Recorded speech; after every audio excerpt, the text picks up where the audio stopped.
നമസ്കാരം. മലയാളി വാർത്തയുടെ ലൈവിലേക്ക് പ്രേക്ഷകർക്ക് സ്വാഗതം. 8ാം നാൾ അർജുനായുള്ള തിരച്ചിൽ തുടരുകയാണ്. അർജുൻ ജീവനോടെയുണ്ടോ? ആ മൺകൂനയിൽ തന്നെ അർജുൻ ഉണ്ട് എന്ന പലരും പറയുമ്പോഴും പരിശോധന നടത്തുന്നത് പുഴയിലേക്കാണ്. ആ സ്ഥലത്തെക്കുറിച്ച് കൂടുതൽ അറിയാവുന്ന, ആ സ്ഥലത്ത് പലതവണ പോയിട്ടുള്ള ഒരു KSRTC ഡ്രൈവറല്ല, ആ സ്ഥലത്ത് പലപ്പോഴും പോയിട്ടുള്ള ഒരു ആള് നമ്മളോടൊപ്പം ചേരുന്നുണ്ട്. ചേട്ടന്റെ പേരെന്തായിരുന്നു? ആ സ്ഥലത്തെ കുറിച്ച് ഒന്ന് പറയാമോ? സ്ഥലത്ത് വെച്ച് കഴിഞ്ഞാൽ ഇതുപോലെ ലാൻഡ്സ്കേപ്പുള്ള സ്ഥലം, എപ്പോഴും മണ്ണിടിച്ചിലുണ്ടാവുന്ന സാധ്യതയുള്ള സ്ഥലങ്ങള്, ഏകദേശം വേനൽക്കാണെങ്കിൽ അവിടെ നീരുറവുള്ള സ്ഥലങ്ങളാണ്. അപ്പൊ ഞങ്ങൾക്ക് കാരണം വണ്ടി കൊണ്ട് പോകുമ്പോ തന്നെ അവിടെ നിർത്തി വെള്ളം പിടിക്കാറുണ്ട്, കുളിക്കാറുണ്ട്, എല്ലാം ഉണ്ട്. അപ്പൊ വേനക്കും അവിടെ മണ്ണിങ്ങനെ കുറച്ച്, പിന്നെ ഒരു സ്ഥലം തന്നെ ഒരു ഉറപ്പില്ലാത്ത മണ്ണുള്ള സ്ഥലമാണ്. ഈ സംഭവം കേട്ടില്ലേ? അർജുന്റെ സംഭവം എന്താ തോന്നുന്നത്? ഈ സ്ഥിരം അവിടെ പോയിട്ടുള്ള ഒരാളെന്ന നിലയിൽ ഇത് മണ്ണിടിച്ചിലിന്റെ അവിടെ മഴ പെയ്ത മണ്ണിടിച്ചിൽ സ്വാഭാവികമാണ്. അവിടെ മാത്രമല്ല, അത് വിട്ട് ഒരു ഏകദേശം ഒരു കിലോമീറ്റർ ഉണ്ടായിട്ടുണ്ട്. ഈ ദാബയിലൊക്കെ പോയി ചായയൊക്കെ കുടിക്കാറുണ്ട്. ഈ പോയ കടയിൽ ഞങ്ങൾ പോയി ചായ കുടിക്കാറുള്ളതാണ്. അവിടെ ഞങ്ങൾക്ക് കുളിക്കാനുള്ള ഇത് ടാങ്ക് കിട്ടിയിട്ടുണ്ട്. ഒരു വിശ്രമ കേന്ദ്രമാണ് എല്ലാവരും. അതും ഒലിച്ചുപോയി എന്നാണ് അതാണ് ഒലിച്ചു പോയെന്നാണ് പറഞ്ഞു കേട്ട് ഞാൻ കഴിഞ്ഞ ദിവസം കണ്ടത്. ഈ 8 ദിവസമായി ഈ തിരച്ചിൽ നടത്തുന്നു. സ്ഥിരം ആ സ്ഥലത്ത് പോയിട്ടുള്ള ഒരാളെന്ന നിലയിൽ തിരിച്ചു കിട്ടാനുള്ള സാധ്യത അങ്ങനെ എന്തെങ്കിലും തോന്നുന്നുണ്ടോ? എനിക്ക് തോന്നുന്നില്ല. ഒന്നില്ലെങ്കിൽ റോഡ് പോയിട്ടില്ലെങ്കിൽ ആ വണ്ടി അവിടെ തന്നെ താഴോട്ടാ പോയിരിക്കാൻ സാധ്യത. മണ്ണടിയിലോട്ടാ പോകാൻ ചാൻസ് ഉള്ളൂ. പുഴയിലോട്ട് പോകാൻ സാധ്യതയില്ല. എന്ത് കാര്യം അതാണ്, റോഡ് പോയിട്ടുണ്ടെങ്കിൽ വണ്ടി പോയിട്ടുണ്ടാവും. റോഡിന് ഒന്നും സംഭവിച്ചിട്ടില്ല എങ്കിൽ ഈ വണ്ടി നിർത്തുന്ന സ്ഥലം ഒരു ചർപ്പ് പോലെ സ്ഥലങ്ങളാണ് ഞങ്ങൾ നിർത്തുന്നത്. അതിന്റെ തൊട്ടുപുറത്ത് ഒരു കനാല് പോലത്തെ ഒരു ഇതിട്ടുണ്ട്. അവര് ഏകദേശം ഒരാൾക്ക് അരഭാഗം വരെ പോകുന്ന അവിടെ ഞങ്ങളെല്ലാം കുളിക്കണമല്ല. അപ്പൊ അങ്ങനെ മണ്ണ് വീഴണമെങ്കിൽ ഇതിന് മുകളിലേക്ക് അങ്ങനെ തന്നെ താഴോട്ടിരിക്കാനുള്ള ചാൻസാണ് എന്റെ കയ്യിൽ തോന്നുന്നത്. ഒലിച്ചു പോയിട്ടുണ്ടെങ്കിൽ റോഡിൽ കൂടെ പോകണം. കാരണം ആ റോഡ് വെച്ചവരൊന്നും അത്ര ഉറപ്പില്ലാത്ത സ്ഥലമാണല്ലോ. അപ്പൊ അതിനെപ്പറ്റി ഒരു ഡീറ്റെയിൽ എനിക്കറിയില്ല. നിങ്ങൾക്കറിയാം എങ്ങനെ വെച്ചാൽ റോഡ് അവിടെ നിലവിലുണ്ടോ അതോ റോഡ് ഉൾപ്പെടെ പോയെന്ന് അറിഞ്ഞാൽ മാത്രമേ ഉള്ളൂ നമുക്ക്. റോഡ് ഉൾപ്പെടെ പോയിട്ടുണ്ടെങ്കിൽ ഇത് പുഴയിലേക്ക് പോകാൻ ചാൻസ് മൺകൂനിയിൽ തന്നെ താഴെ അതിന്റെ 40 ടൺ ലോഡ് ഉണ്ടെന്ന് പറയുന്നത്. ആ വെയിറ്റ് പ്രകാരമാണെങ്കിൽ മണ്ണിടിച്ച് ഒറ്റടിയിൽ താഴോട്ട് ഇരിക്കാനാ ചാൻസ്. കാരണം താഴെ നീരുറവുകളാണ്. അപ്പൊ മണ്ണ് ലൂസായിരിക്കും, താഴോട്ടിരിക്കാനാ ചാൻസ്. ഇതിനു മുന്നേ ഇങ്ങനെ മണ്ണിടിച്ചിൽ അങ്ങനെയുള്ള സംഭവങ്ങൾ ആ ഭാഗത്ത് പോയപ്പോ കണ്ടിട്ടുണ്ടോ? ഇഷ്ടം പോലെ ഉണ്ട്. പക്ഷെ ഇതുപോലെ അപകടങ്ങൾ ഉണ്ടായിട്ടില്ല. കാരണം ആ തൊട്ടപ്പുറത്ത് തന്നെ മണ്ണിടിച്ചിലുണ്ട്. പക്ഷെ അതിൽ വണ്ടി വിടാറുമില്ല. ഞാൻ ഒരു 2-2.5 മാസം മുമ്പ്. അടുത്ത കാലത്ത് എപ്പോഴാ പോയത്? 2.5 മാസം മുമ്പ്.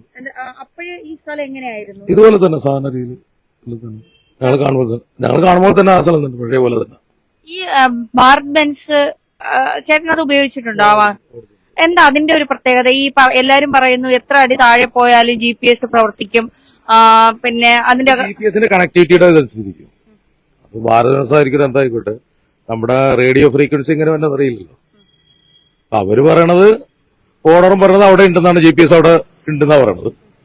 പക്ഷെ ബാക്കിയുള്ളവർ ഗവൺമെന്റോ അല്ലെങ്കിൽ അവിടെ മിലിറ്ററിയോ അതിന് സാധിക്കുന്ന തള്ളി കളിയാണ്. ഒരു ടെക്നിക്കൽ ഇഷ്യൂ ആയിട്ടാണ് തോന്നുന്നത്. അല്ലെങ്കിൽ രക്ഷപ്പെട്ടനെ തീർച്ചയായിട്ടും. കേരളത്തിലായിരുന്നുവെങ്കിൽ അർജുന് എപ്പോഴേ രക്ഷപ്പെട്ടു. അങ്ങനെ പറയാൻ കാരണം കേരളത്തിൽ എന്ന് വെച്ചാൽ എല്ലാവരും മതമില്ല, ജാതിയില്ല, രാഷ്ട്രീയമൊന്നുമില്ല. കേരളം വിട്ടു കഴിഞ്ഞാൽ ജീവനൊന്നും വിലയില്ല. അപ്പൊ നമ്മൾ പലപ്പോഴും വണ്ടി പോകുമ്പോൾ ആക്സിഡന്റ് ആയാൽ തന്നെ ഒരാളും തിരിഞ്ഞു നോക്കാനില്ല. ഇവിടെ അതല്ല നേരെ സ്ഥിതി. അതാണ് അതിന്റെ വ്യത്യാസം. കേരളം വിട്ടാൽ നമ്മളെല്ലാം ഒന്നുമില്ലാത്തൊരു അവസ്ഥയാണ്. ഈ സർക്കാരിന്റെ ഒക്കെ അവിടുത്തെ സർക്കാരിന്റെ അലഭാവം തന്നെയാണോ ഇപ്പൊ? എനിക്ക് പറയാൻ ഇതില്ല. നിങ്ങൾക്ക് ഈ ഇന്ത്യ മൊത്തം ചുറ്റുന്ന ഇല്ല, അത് തന്നെ പറഞ്ഞത്. ഇന്ത്യ മൊത്തം ചുറ്റുന്ന ആളായതുകൊണ്ട് നമുക്ക് ഓരോ നാട്ടിലെ കാര്യങ്ങൾ അറിയാം. പക്ഷെ എങ്കിൽ പോലും നമുക്കത് പറയാനുള്ള ഈ സ്ഥലത്തൂടെയൊക്കെ ഈ എപ്പോഴും മണ്ണിടിച്ചിൽ ഉണ്ടാവുന്ന സ്ഥലമാണിത്. ഈ സ്ഥലത്തൂടെയൊക്കെ വാഹനങ്ങളും ഇത്രയും ഈ വെയിറ്റ് കൊണ്ടുപോകുന്ന ലോറികൾ ഒക്കെ കടത്തിവിടാൻ അവിടെ പെർമിഷനും അങ്ങനത്തെ കാര്യങ്ങളൊന്നുമില്ല. നാഷണൽ ഹൈവേയില് മണ്ണിടിച്ചിൽ ഇതുപോലെ രൂക്ഷമായ മണ്ണിടിച്ചിലല്ല, അല്ലാതെ സ്ലൈഡ് സ്റ്റാൻഡിങ് പോലെ അത്രേ ഉള്ളൂ. ഇപ്പൊ കാസർഗോഡ് റോഡ് പണി എടുക്കണ്ടല്ലോ, എത്ര കാലത്തെ മണ്ണിടിച്ചുകൊണ്ടിരിക്കുന്നത് എന്നുള്ള രീതിയിൽ ഉറപ്പില്ലാത്തോണ്ടാകുമ്പോ അതിന്റേതാണ്. ശക്തമായ മഴയും എപ്പോഴും ഉണ്ടാകാറുണ്ട്. മിക്കവാറും പ്രശ്നം ഉണ്ടാകാറുണ്ട്. ഈ പ്രതീക്ഷ നഷ്ടപ്പെട്ടുവെന്നാണ് അർജുന്റെ കുടുംബം പറയുന്നത്. ഇനി ഞങ്ങൾക്ക് ഒരു തരത്തിലും പ്രതീക്ഷയില്ല, എന്തെങ്കിലും ഒരു തുമ്പ് കിട്ടുമെന്ന് പ്രതീക്ഷിച്ചു. സൈന്യത്തിലായിരുന്നു പ്രതീക്ഷ മുഴുവൻ. പക്ഷെ സൈന്യവും മൺകൂനയ്ക്കുള്ളിൽ അറിയണമെന്നുണ്ടെങ്കിൽ വണ്ടി കിട്ടിയാലുള്ളൂ അർജുൻ അതിനകത്ത് ഉണ്ടോ ഇല്ലയോ എന്ന് അറിയാൻ പറ്റും. ഒരു പക്ഷേ വണ്ടി സ്റ്റാർട്ടിങ്ങിൽ ഇട്ടിട്ട് ആള് ചായ കുടിക്കാൻ പോയ സമയത്താണ് സംഭവിച്ചെങ്കിലും വണ്ടി കിട്ടാതെ അർജുനെ പറ്റി നമുക്ക് അറിയാൻ പറ്റില്ല. ആള് വണ്ടിയുടെ അകത്തായിരുന്നോ പുറത്താണോ എന്നുള്ളത് ഇപ്പോഴും ഐഡന്റിഫൈ ചെയ്തിട്ടില്ല. അതാണ് പ്രശ്നം. അങ്ങനെ വണ്ടിയുടെ പുറത്തായിരുന്നെങ്കിലും ആളിപ്പോ ജീവനോടെ അങ്ങനെ ഇപ്പൊ കേട്ടോടത്തോളം നമ്മളെങ്ങനെ എത്ര കടയിലുള്ള 5 പേരിൽ പോയെന്ന് പറയാം. എത്ര പേര് അതിന്റെ തൊട്ടുപുറത്ത് വീടുകളുണ്ട്, ആ വീടുകൾ വിളിച്ചു പോയിട്ടുണ്ടല്ലോ. ഇതിപ്പോ ഇത് അറിയാനുള്ള കാര്യം എന്ന് വെച്ച് കഴിഞ്ഞാൽ ഇവര് ഇതിന്റെ കോ ഡ്രൈവർ പറഞ്ഞുകൊണ്ടാണല്ലോ ആ സമയത്ത് ഈ വണ്ടി അവിടെ ഉണ്ടെന്ന് അറിയണത്. അല്ലെങ്കിൽ ആരും അറിയാൻ പോകുന്നില്ലല്ലോ. ഇത്രയും ടാങ്കറുകൾ പോയെന്ന് പറഞ്ഞ് വല്ലവരും അറിഞ്ഞിട്ടുണ്ടോ? ഇപ്പൊ ഇങ്ങനെ ഒരു മനാഫ് എന്നൊരു വ്യക്തിയുടെ ഒരു ഇഷ്യൂ ഇല്ലായിരുന്നെങ്കിൽ സാധാരണ രീതിയിൽ കർണാടകയിൽ മണ്ണിടിച്ചു ആൾ മരിച്ചെന്നുള്ള ഒരു ന്യൂസ് മാത്രമേ ഉണ്ടാവുള്ളൂ നമ്മൾക്കെല്ലാവരും. ഇത്ര ഈ വണ്ടിയുടെ ഒരു വിഷയം എന്ന് പറഞ്ഞാൽ ഇത്രയും പോപ്പുലർ അറിഞ്ഞത് തന്നെ. പിന്നെ അവർക്ക് തീരുമാനിക്കാന്നുള്ള കാര്യം അതിന് ഒരാഴ്ച മുമ്പ് കേരളത്തിലൊരു സംഭവം നടന്നു തിരുവനന്തപുരം ലോകമാധ്യമങ്ങൾ ശ്രദ്ധയുണ്ടായതാണ്. അപ്പൊ ഗവൺമെന്റ് വേണമെങ്കിൽ ആ ഇത് ചെയ്താൽ പോരെ, ഇങ്ങനെയൊക്കെയാണ് റെസ്ക്യൂ ചെയ്യേണ്ടതെന്നുള്ളത്. എന്തെങ്കിലും പ്രതീക്ഷയ്ക്ക് വകേണ്ടതായിട്ട് തോന്നുന്നുണ്ടോ? ദൈവത്തിന്റെ ഇതിലാണ് ഈ വെള്ളത്തിന്റെ അടിയിൽ ഉണ്ടാവില്ല എന്നുള്ളത് ഉറപ്പാണ്. ഞാൻ പറയില്ല, ആ റോഡിന്റെ അനുസരിച്ചിട്ടിരിക്കണം. റോഡ് ഒലിച്ചു പോയിട്ടുണ്ടെങ്കിൽ വണ്ടി പോയിട്ടുണ്ടാവാം, ഇല്ലെങ്കിൽ മൺകൂനയ്ക്കുള്ളിൽ തന്നെ ഉണ്ടാവാൻ ചാൻസ്. പക്ഷെ ഇല്ല എന്ന് സൈന്യം പറയുന്നു. അപ്പൊ ഈ മറയ്ക്കാൻ എന്തൊക്കെയോ പറഞ്ഞില്ലേ, നിങ്ങൾ പറഞ്ഞു സൈന്യം പറഞ്ഞില്ലേ, ഭാരത് വൻസ് പറയണത് ഇവർ പറഞ്ഞ ലൊക്കേഷൻ GPS അവിടെ തന്നെ കാണിക്കണം പറയണ. ഓണർ പറയുന്നത് ഭാരത് വൻസിന്റെ ലൊക്കേഷൻ അവിടെ തന്നെ കാണിക്കുന്നത്, സൈന്യം പറഞ്ഞ അവിടെ ഇല്ല. അപ്പൊ ഇതിപ്പോ ആരെ നമ്മള് സത്യാവസ്ഥ മുഖവിലൊക്കെ എടുക്കേണ്ടത്? ഈ ലോകം മുഴുവൻ ഇങ്ങനെ അല്ലെങ്കിൽ ഇന്ത്യ മുഴുവൻ ഇങ്ങനെ വാഹനങ്ങളുമായി സഞ്ചരിക്കുന്ന ഒരാളെന്ന നിലയിൽ ഇത്തരം അപകടങ്ങൾ ഉണ്ടാകുമ്പോൾ കേരളത്തിന് പുറത്ത് കാര്യമായ ഇടപെടലുകൾ നടത്തുന്നില്ല സർക്കാരിന്റെ ഭാഗത്ത്, അങ്ങനെ തോന്നുന്നുണ്ടോ? അങ്ങനെ ഒരു ഇൻസിഡന്റ് ആയിട്ട് നമുക്ക് ഇതുവരെ വന്നിട്ടില്ല. എന്തെങ്കിലും നമുക്ക് പറയാൻ പറ്റില്ല. ഇതുവരെ അങ്ങനെ സംഭവങ്ങൾ ഉണ്ടായിട്ടില്ല.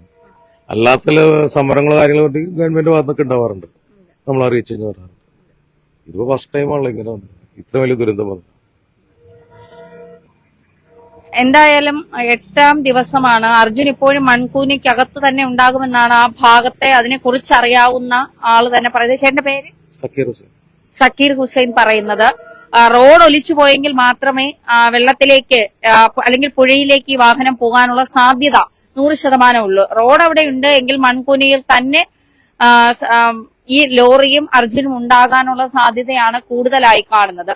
എന്തായാലും ആ ഭാഗത്തെ കുറിച്ച് കൂടുതൽ അറിയാവുന്നയാളും ഈ ലക്ഷ്മണൻ എന്ന് പറയുന്ന പുള്ളിയുടെ ദാബയിൽ പോയി ചായ കുടിച്ചിട്ടുള്ളതും അവിടെ റെസ്റ്റ് ചെയ്തിട്ടൊക്കെ ഉള്ള ആളാണ് ഈ സക്കീർ ഹുസൈൻ. അദ്ദേഹത്തിന് ആ പ്രദേശത്തെ കുറിച്ച് അത്യാവശ്യം നന്നായി അറിയാവുന്ന ഒരാൾ കൂടിയാണ്. എന്തായാലും പുഴയിൽ പരിശോധിച്ചിട്ട് എന്തെങ്കിലും പ്രയോജനമുണ്ടോ എന്ന് ചോദിച്ചാൽ എല്ലാവരും സംയുക്തമായി പരിശോധിക്കുന്നു. പരിശോധന കഴിയുമ്പോൾ അറിയാം എന്തെങ്കിലും പ്രതീക്ഷയ്ക്ക് വകയുണ്ടോ എന്നുള്ളത്. എന്തായാലും അർജുൻ തിരിച്ചു വരട്ടെ എന്ന് തന്നെയാണ് ഞങ്ങളും പ്രതീക്ഷിക്കുന്നത്. ക്യാമറാമാൻ രാജീവ് ആയാപ്രമിനോടൊപ്പം മലയാളി വാർത്തയ്ക്ക് വേണ്ടി ധന്യ ശേഖരൻ.